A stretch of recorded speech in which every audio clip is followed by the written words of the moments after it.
It's v.h.s.x. What do you mean? All right, everybody, welcome back to a brand new video. Today I wanted to go over a DBD JAWS concept from Young Psycho. So I'll link it in the description if you want to watch the original video, but for now we're gonna dive right in because I actually did talk about a concept for this in the past. So I wanted to jump in and see if there's any parallels or if there's any like ideas that kind of crossed over between different people's concepts for having a JAWS concept. So we're going to link it in the description. Let's get into it. Killer titles: the Jaws, the Shark, the Carcharodon Carcharius, or the Carcharodon. Killer: Bruce, the antagonist of the first Jaws film made in 1975. Killer cosmetics: Bruce being the default, prestiged Bruce, Brucette. Okay, right off the bat I had to say I like the ideas that we're going with here. The prestiged fit makes the most sense. As you can imagine, his weapon would most likely be his own, Jaws, I guess you could say. And that makes sense to make him have all the cranberry sauce all over him. You know what I mean? That makes complete sense to me. And his burn look looks pretty good too. I would say these could function beautifully right off the bat, because I didn't even imagine what kind of cosmetics, because it's been a long time since I've seen the Jaws films. Second Jaws film made in 1978. Killer power, underwater stealth, and the dash attack from the video game Jaws Unleashed. There was a Jaws video game? But I'm liking it so far. It seems like there's a really good concept going, kind of making it a dash. Would it technically still be another dash killer is really the question. Killer Terror Radius. Here's a concept made by Scary. Enjoy.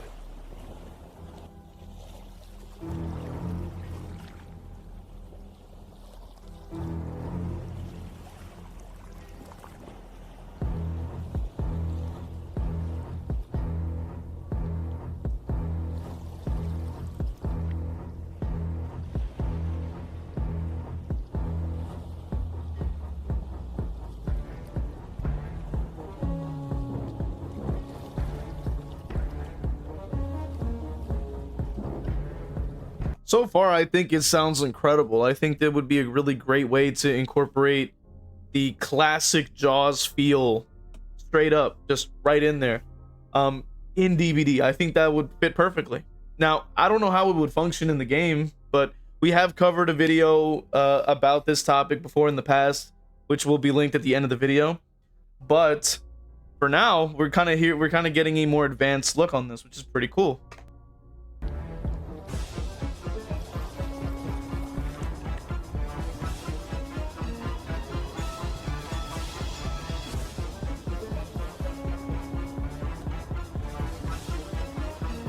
Chase music maybe a little bit less great as the other ones, I would say. Like the looming feel definitely has a good vibe to it. I'm not too sure about the actual chase theme though. I think it's like, okay, it's not as good, but still pretty decent in my opinion, Aged Martin. That makes sense. Quint as a legendary, Matt Huber as a legendary.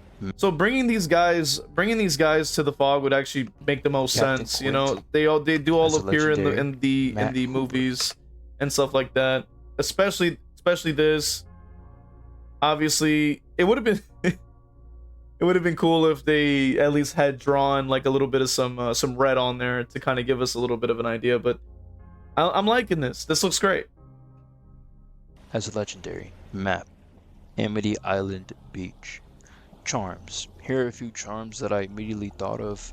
Charms? Really? We're getting into charms? Other charms you can add. But you guys know that I'm always about the charms in DBD, man. I'm always collecting them if I if I can get my hands on them,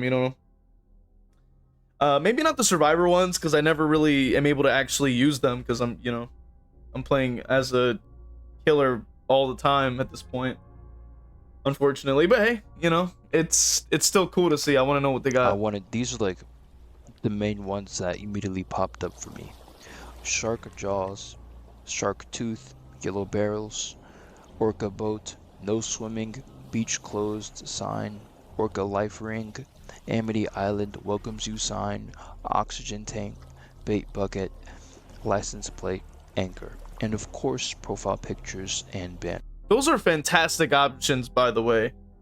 They seem like pretty much very plausible ideas that they would be able to put into the game. We've seen this before with characters like Dracula, who actually brought in some pixelated like, was it a chicken, like a plate of a chicken, a big like chicken dinner. And we've also seen like when Trevor's like weapon he would use was also a charm. Or if we're talking about Alien, they brought in like the scanner, the radar, and I don't know. I know that there's like a couple of Saw ones we actually seen as well, which were Billy the Puppet. We had the TV showing the Billy on there. We actually had like some Spiral ones as well. We had the pig mask like from there as well. So we've actually seen a lot of examples from other licenses that really do cover a similar thing. So I think it could work. Here's a Jaws concept that I want to show you by that fly guy Kai. Enjoy. Hey, this is the same concept I covered. So if you want to see that, it'll be at the end of the video, covering the concept. So this is great. I'm glad that we have the fly guy Kai actually making an appearance in this concept. And then there's another concept here from Trophy as well. Here's a concept I want to show you by Trophy J0V1. Let's go over this. So what we're gonna do is we're not gonna go over like everything. I'll leave the document in the description. But there's a few things that I do want to point out. In the beginning of the video, I mentioned my concepts for how I see this chapter to be like, but I didn't mention like Martin domain. So let's take a look here. So it seems like he would be a large 32 meter tear radius, 4.6 meters per second with 3 perks. And it says that they come in different shapes and sizes. Oh wow, they actually wrote up a whole like description and everything. And they wanted to have him come with, I think, 2 survivors, I think, or maybe 1. They might put 2. That might make the most sense if they were to actually bring this into the fog. Let's take a look at the perks. So this one says, out of the blue, you tend to traumatize everyone around you with unexpected greetings, sending them into shock. I like the little image though. It looks fantastic. It says, whenever a unique survivor is injured by any means while not currently being in chase, the survivor gains the hearing and incapacitated debuff status effects for 12, 14, or 16 seconds. The perk will lose a token once a survivor becomes affected by the perk. Any other survivors within 10 meters are affected by this perk will see your aura, but will have their auras revealed to you until the perk's duration ends. Interesting. So basically, it's sort of like it kind of feels a little bit almost like an Alien Instinct kind of sort of perk, but then it also does something else with it. So it actually adds in, which I believe hearing was affected. I think that the one perk I know that does that is like stuff like blast mine, flashbangs. I think they sometimes have that. Incapacitated is a bit tricky because, you know, we've seen that in the past with eruption and people didn't like that one. But maybe we'll see. You know, it only lasts for 16 seconds, and it says that it's just based off of injuries for 16 seconds. It shouldn't be that long. And then it says that any of the survivors within 10 meters of a survivor affected by the perk will see your aura, will have their auras revealed to you. So that's kind of interesting because you're basically, it's almost like how Dark Devotion will affect the other survivors with the terror radius. This will sort of do something similar, but I think it's quite balanced. I don't think this would be too strong if this was ever added. if you ask me. So this one is voracious appetite.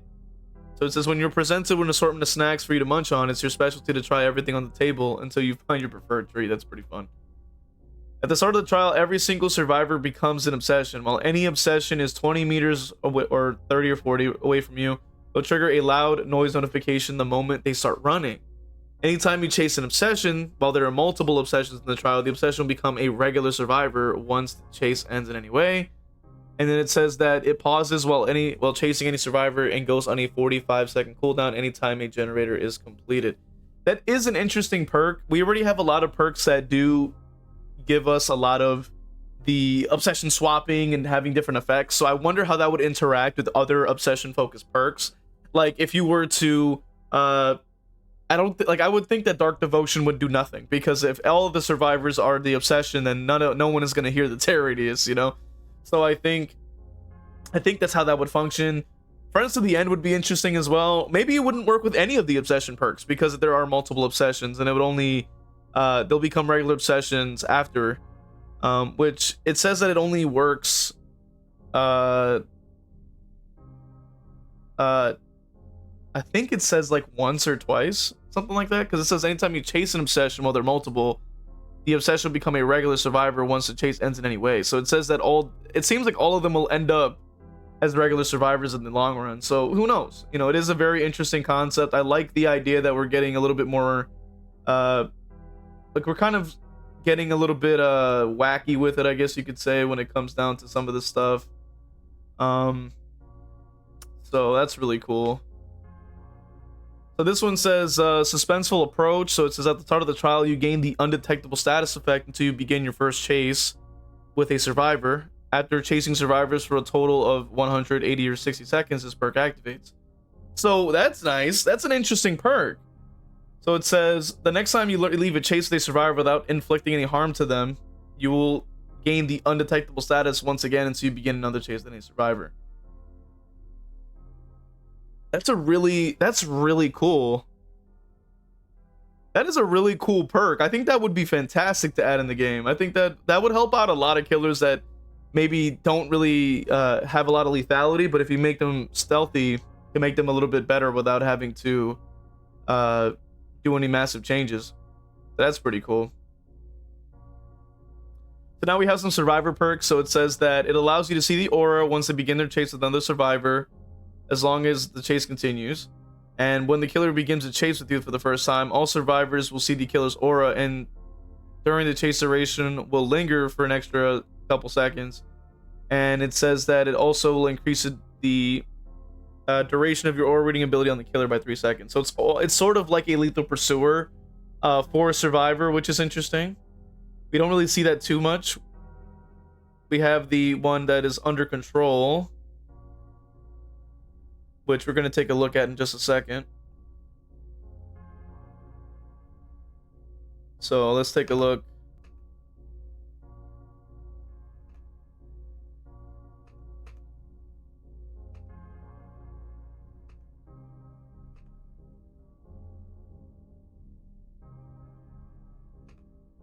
So it says when you're the last survivor standing while other survivors are either downed, hooked, or sacrificed, under control activates and gives you 1, 2, or 3 of the following effects from top to bottom. So your walking speed is increased by 50%. You leave no pools of blood or scratch marks, or automatically go into the healthy state if you're already injured before the perk's activation.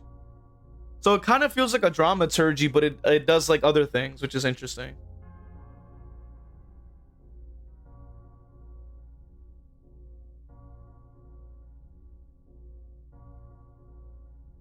It doesn't seem too terrible. It says once you enter a chase, any other survivor game or the end game collapse begins, it will deactivate. Interesting.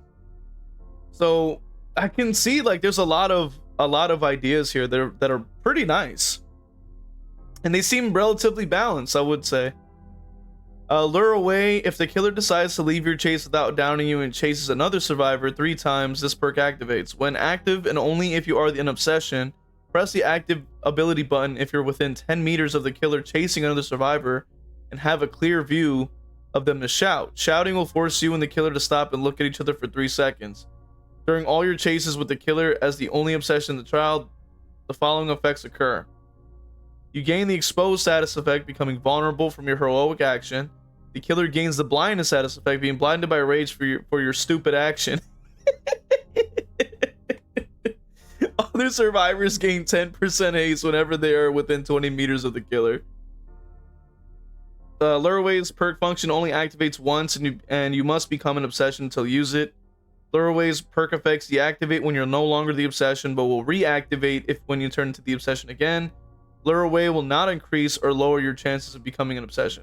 I like the idea of Luraway, and I like the idea that we can have perks that activate once per trial, so that you can actually use perks on Survivor that are strategic and are interesting gameplay wise, because I feel like there really isn't a lot of that on Survivor in my opinion. And it would be cool to have this, and I like the idea that they are exposed, so like people that are good at holding their own in chase and things like that, I think that can be very effective for those people. I think that it can be pretty fun, honestly, just trying to get get chased, because I know a lot of people want to get chased. For the few that do enjoy the chase aspects, would most likely want to be there and deal with that. You have another one here that says, while inside any locker, you aren't affected by the blindness status effect. You can see the killer's aura within they are when they're within about 12 meters from you, so it's called focused up. And it says your locker's aura will be shown to all survivors while the killer is near you, and survivors aren't able to open the door of any locker you're inside during the trial. That makes sense. I feel like they might pair that with like head on or something like that. I feel like this one's called close encounter. So it says, while being in chase for a total of about 20 consecutive seconds, it activates whenever the killer manages to grab you off of any interaction. While this perk is active, they are stunned for 2 seconds, but you gain the exhausted status effect until you leave the killer's terror radius. The perk goes on cooldown for 60 seconds after use and cannot be activated when you have the exhausted status effect. I like this. We need more perks like these, like close encounter. That's a cool perk. That's pretty cool. Because the stun is not too long, which is good. They also gain exhausted, so that means they can't use sprint burst with it and then continue to keep chaining it or whatever have you. Like, they have to actually use this perk effectively. And it says you have to be in chase for a good 20 seconds or so. So overall, that's good. Like, perks like these make sense, and perks like these are good for the game. Like, to reward you for playing well, that's good. I mean, that's always a good thing. So that's cool.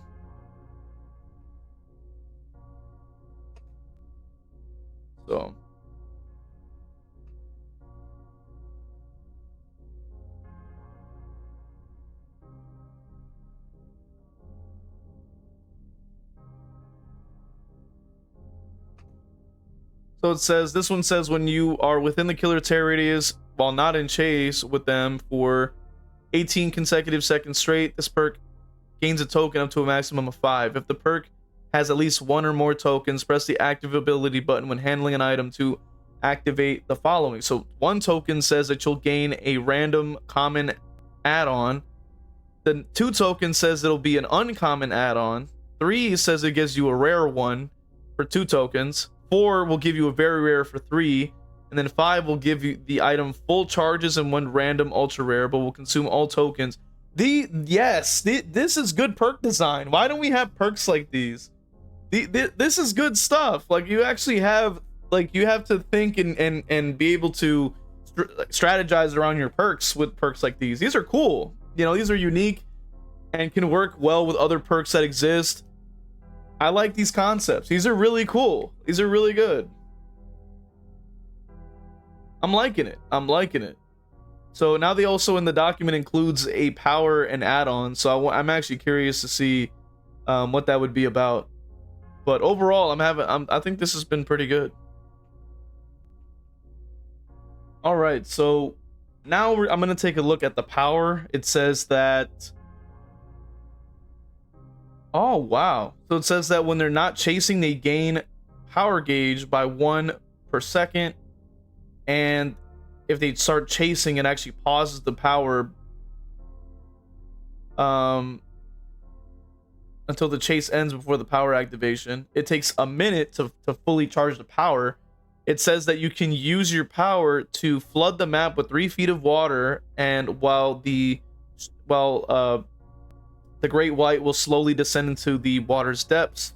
Survivors during aquatic domain have a movement penalty of 20% when they move through the water normally and are unable to perform fast or medium vaults. The great white will gain undetectable and detect any survivors who move through the water within a 20-meter radius with the killer instinct during the power activation. Once the power drains fully after a minute, the power will end and decrease water level to its original state, making the shark re-emerge from the depths. Holding the power button after aquatic domains will cancel the power prematurely. So this kind of feels like almost like how it kind of feels like the, what do you call that? It feels like the dredge with his nightfall, with its nightfall, and then you also have like this the sort of movement penalty and stuff like that. I like this idea. This is something that will at least make the killer more like terrifying, because they're like, look at that, you know. And I like the idea that it doesn't work if they're in chase. So like you have to actually engage in chases if you engage in chases, I should say, that will pause the power. So that is cool. I like that a lot. That's really good. And it says that when they go into the mode, it actually makes them into third person, and they can go into third person. They can switch between submerging and resurfacing. 3 seconds to switch between the 2 states. So interesting. Okay, I'm liking this, you know, because we've seen this before with Dracula, from going from first person to third person and stuff like that. I think this would be a very good concept, and I do think this will help us, like, help the game lean into a more horror kind of scary kind of game, because we really don't have that. Like, there's not a lot of characters that you load in and you go, oh no, like this killer is terrifying to go up against, and not just like a punching bag for the survivors, you know. This is cool, you know, like I can imagine seeing the water start to rise would probably be insane to see, you know.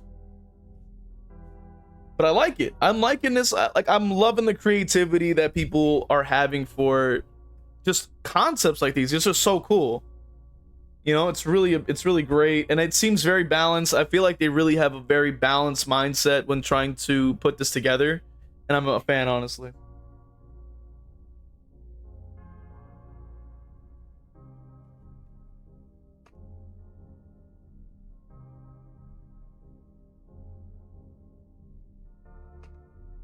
So it says here that when they're submerged, you'll be able to see them like a silhouette in the water,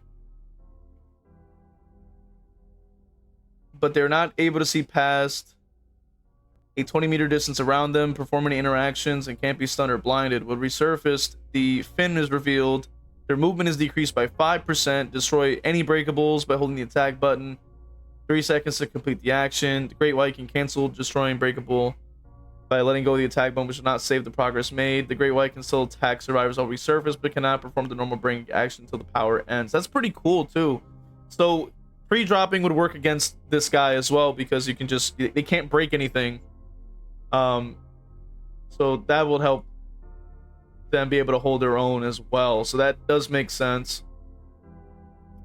So it says that they can hold the attack button to perform a chomp, and then it says that they'll be captured and hooked onto any hook, but all hook auras will not be shown to you, and then they can use the pry open action to escape.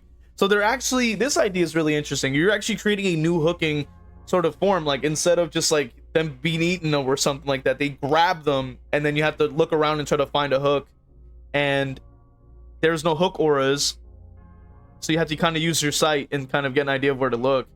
And then while that's happening, they can try to break free. And if they do break free,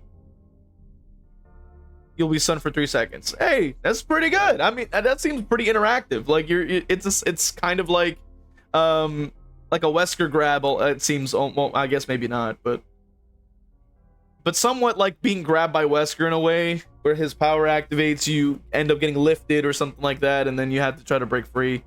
That's interesting. The pry open action will require the survivor to win all 5 skill check sequences in a row before they're able to escape. They will lose all progress if they mess up once, making them start all over again. Survivors will always be injured if they succeed, regardless of their previous health state. I like that. That's really good too. If anything, you can make them in deep wound or something. If you really want to go that far, you can do that as well. I think that would be great. Either way, I'm loving this. This looks great. So it says, at the start of the trial, have a foot of water will slowly fill up the center map. Only floating large main terrains you can go up or down stairs will stop when there's a cliff or drop, as well as spawn inside the basement. Any interactable in the trial will not be affected by water. Scratch marks or any interactable will glow whenever submerged underwater, while any items down survivors and trails will float toward the surface of the water. Oh, that's a cool idea. I like this. This is so cool. So like you have everything just go to the top. This is like a really great concept, I have to say. It's a fantastic idea. And it says that they can be able to swim, but they'll always be detected regardless of the distance. Swimmers can fast vault over windows and swim under pallets, but they will be both the similar speed of a medium fast vault. This is such a fantastic concept. I'm really liking the interactiveness that they're trying to bring to the table, because I know that there's a lot of times that you see that there's a lot of criticisms with a lot of killers that we enjoy, that there's like a lack of interaction, I should say. Interactability, I guess is the right word, and that this is like the most interactive killer you're gonna find, I think, if they were to ever add this as a concept. Probably one of the most interactive killers that you're ever gonna see, like 100%.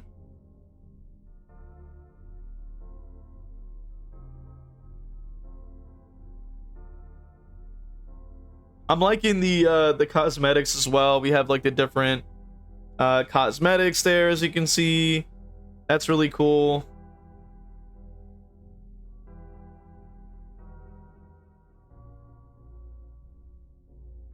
And they actually have some visual concepts of how it would look. Like they would make the shark you know, pretty long, and so normally walking just kind of looks like he's just chilling, but when he's in chase, he has his like mouth lifted up. Attacking face, like his eyes kind of go white there while he's trying to chomp you, and then neutral. This all looks fantastic. Like behavior really needs to get on this. This looks great. Kind of gives like a feral sort of feel when you're trying to attack, you know, and it seems like it'd be very animated and things like that. I think this is a really good encompass. Just a good way to encompass the concept. And submerged, yep, I was thinking this is how I imagined it. Like it would be like a really big shadow along the water. You would see the fin coming out, very iconic. The chomp also looks pretty good. It kind of seems like it might be a dash, like you just kind of like lunge at him with it, which would be pretty good. And overall, I would say like a killer like this, maybe I would imagine wouldn't be like super high on the tier list or anything. Maybe like a B tier or something like that, but in terms of fun factor to play as, I think it'd be great. I think it'd be pretty great to play a character like this. It seems like there's a lot of ways to interact. It kind of functions a bit like a dredge, but way more dangerous, I would say. And it also will completely change up how maps will look. It will completely change a lot of things. Now, the only thing that I would imagine is that it might be difficult trying to incorporate stuff like this into maybe licensed maps, because I don't know if there's any sort of like anything in their contracts that say that you can't interact. You can't, you know, have your licensing on anything that already has a license, you know? So I would imagine that, like, you know, because a good example is like when you're playing Dracula, you can't see his castle on any licensed maps. It's only on the non-licensed maps that you can turn and look at the castle sitting there. Now, I don't know if that's going to work the same way with a character like this, because, you know, obviously water isn't necessarily like a licensed aspect of the character or anything, but, you know, still, I just imagine that maybe it would be a little bit more like Freddy, where it's kind of like a filter over the map kind of thing.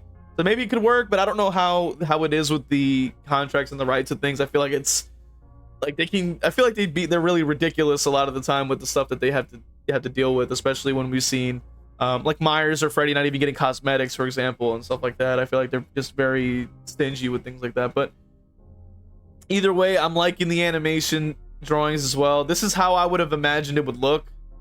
I would imagine he would wanna he would want to take a piece out or something, at least like look like he's trying to rip something off of him, and you know that would look really cool. So they actually have like a couple examples here for the attacking while holding. So maybe it would be more kind of like he's like ramming the survivor with his head or something. Holding makes sense. Picking up is good too. Kind of like picking him up, and dropping seems like it'd be pretty good as well. Yeah, like I think all these things are also very telegraphed and very easy to understand, because I know that that is something that behavior really wants to make sure that, like, if they were to do anything like that, they want to make sure that it's very telegraphed so people can understand like what's going on. So it seems like they're like, the idea is like they're going for like a shaking the locker open kind of thing, because obviously how else are you going to open the locker when it doesn't have hands, you know? So it does make sense. I like that's pretty much the best way to do it. You just got to shake the locker. Breaking the gen seems like you would have to like bite it, you know. Same thing with the pallets. When he would break through the walls, it seems like you could just kind of like either press against it or something like that. That does make sense. Vaulting by going through the vault would make sense. Or having it where he can like submerge and go under it would make sense, but I feel like they would have to make that very telegraphed so that people are able to understand like when it's happening, or maybe make like a very loud like bubbling noise or something like that, so you know that it's coming. Similar to when they do with Chucky, where they actually have like the same sound that it makes when a survivor vaults, so that you're able to know when they're vaulting. So that does make sense. Now, what I'm curious about is the POV, right? Because I want to know what it would look like in first person, because I mean, obviously you're playing as a shark, like, and you know, and most killers always have like a hand you can see holding a weapon, or just walking around and you can see their hand. But how the heck are you gonna do that with this, right? So this is a little tricky, at least in my opinion. I feel like this would be a little bit interesting, I guess. I don't know if this is what they would go with personally. I feel like it'd be kind of hard to see though, right? Because like if your camera's inside of the shark's mouth, how are you gonna see like your peripheral vision, right? Because it's taking up like a good corners of the map with gums, and like biting with the mouth. I mean, it does make sense, but I'm trying to think like that it might be a bit.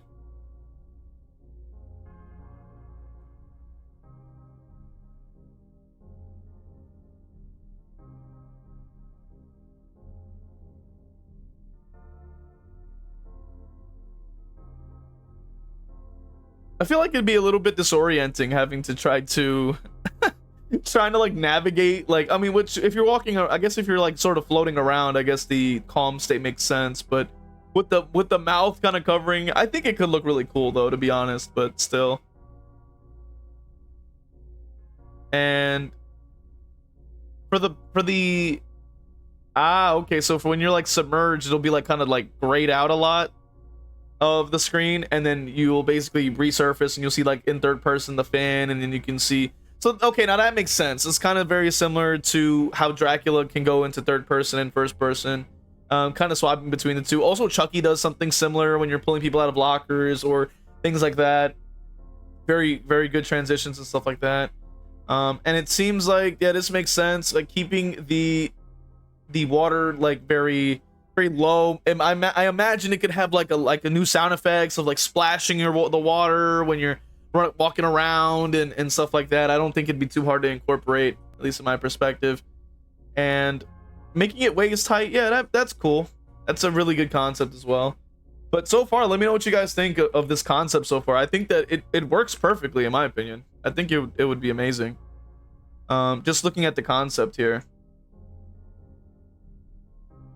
So I like this as well, like the crouching into swimming transition. They would have to make a brand new animation for survivors, which would be interesting, honestly, because we don't really see a lot of new things like this sort of happen a lot of the time, especially when it comes down to a lot of releases and things like that. I mean, the most that we've ever seen a new animation for really anything is besides like what we see nowadays the most notable like animation changes we've seen was like within perks. So I don't know if they would actually want to do a swimming aspect if they were to ever add Jaws, which I'd imagine that it would be pretty interesting. I feel like it might be too ambitious for behavior though, just looking at how it works, because I feel like they wouldn't want to create these new animations, which is kind of insane. But I do just going off of what we've seen in the past, like when they've ever added anything like new, it's usually holds on to the same sort of animations and nothing really fresh comes on in terms of like how to interact with the killer, or at least it's very minimal. So having this sort of be the next big thing, like this would be probably like very new and probably very difficult for them to do. Now if they were to do it, I mean, more props to them, you know. But just, I'm not trying to say that behavior is lazy by any means, but I feel like they might have to take a long time before they're ever going to be able to incorporate something like this. So that's cool. Hatch escapes, yep, that looks good. Swimmer's fall animation, things like that. Yeah, that makes sense. I like the idea. And having some in flood, yeah, that looks good. I like these ideas. They look really good. Like, is this a swamp map? Because if having a swamp with water in it would look pretty nice. There are some boats in there and stuff like that. So making it like have some water in it really would look interesting in my opinion. And this looks like the one of the Macmillan maps. So it says that the in-game flooded trials, so you'll see that like it'll stop at certain spots, or it'll be stopped at certain areas with the entity sort of like putting up its little like blocks, which does make sense. I like that idea.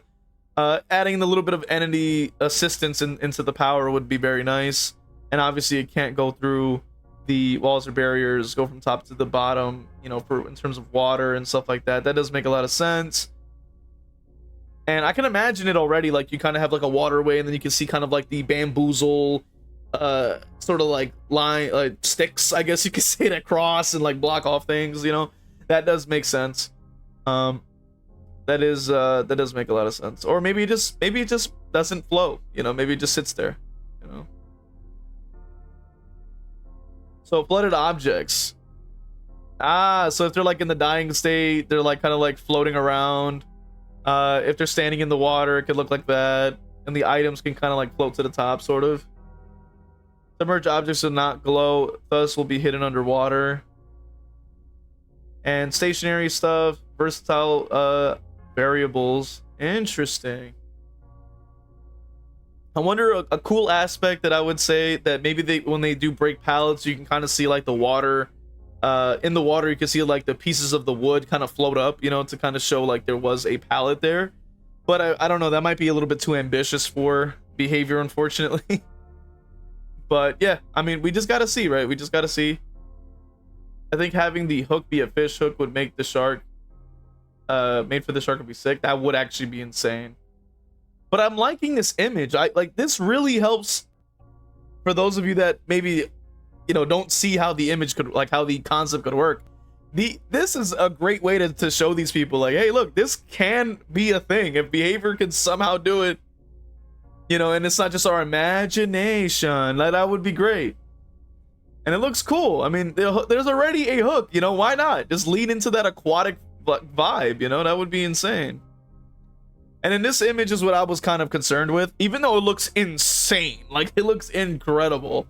Absolutely, like you get like, wow, like it looks insane. Honestly, I wasn't sure how to feel about it because like it does reduce a lot of visibility, but I mean there's also people that enjoy playing like Alien or the Xenomorph, I should say, from the Alien chapter, and they like they usually always have to stay low to the ground on their power, and they're perfectly okay with doing that, you know, and they're fully able to adapt to that sort of gameplay. So this, I mean, to me, I mean, there will be, you know, these what's the shark's name? Bruce, the Bruce mains.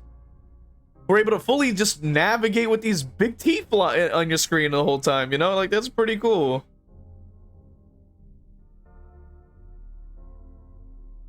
And then there's some old concepts or ideas as well, which is cool. Couple add-on ideas.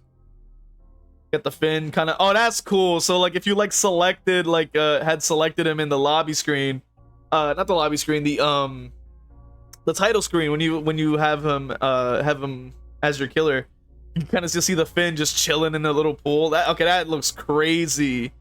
That looks so cool, man. So there's some other stuff here that talks about some other things.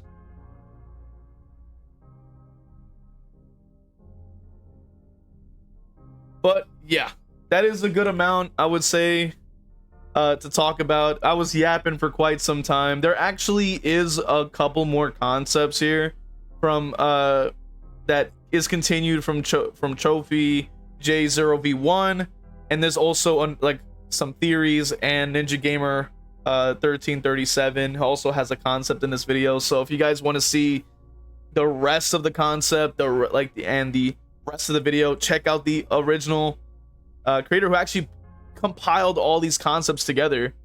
Linked in the description for Young Psycho. Check out the video, man. Check out the original video, link in the description, man, for watch the rest. But what are my thoughts so far? Let's get into it. I want to quickly just cover my thoughts on the overall concept. And I have to say, in my opinion, I think that the concept is fantastic. I think it's a great idea. I've already made another video talking about a Jaws concept that was actually featured in this same video, saying like this should be in the game. Like this is a fantastic idea. I think that Behavior really would knock it out of the park. I mean, we've seen this happen with Chucky, especially, where it was almost thought impossible to have Chucky in the game, and they managed to make it do it. So if they could somehow knock it out of the park again with a Jaws chapter, I think that they could.